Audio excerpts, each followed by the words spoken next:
So, first chapter of the CBME,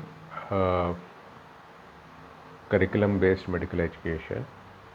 Uh, a historical prospect, most commonly asked question is Robert Koch and Louis Pasteur.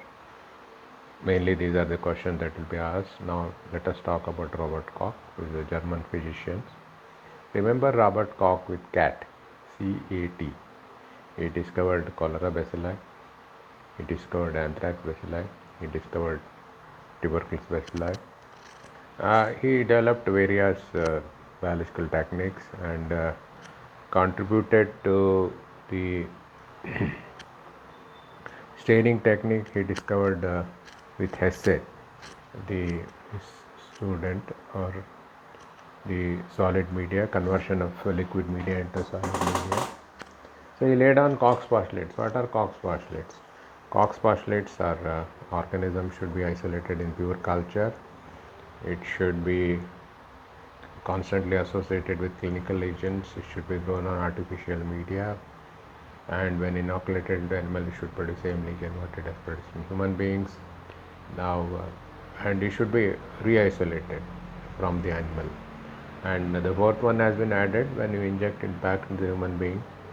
So whatever you grow is an antigen. So when injected, it should be able to produce either humoral or cell-mediated immunity. I'll repeat once again. This is the most commonly asked question in oral examination as well as in theory examination. Koch is the father of microbiology. He is a German physician. He discovered CAT, cholera bacilli, anthrax bacilli, tuberculosis bacilli.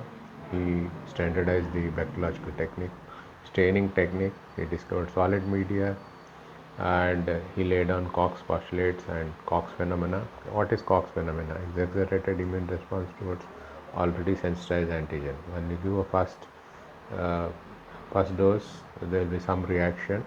When you give a second dose, there is an exaggerated reaction. That is a Koch's phenomenon. Koch's postulates, again I'll repeat, it should be associated with clinical lesion, isolated in pure culture.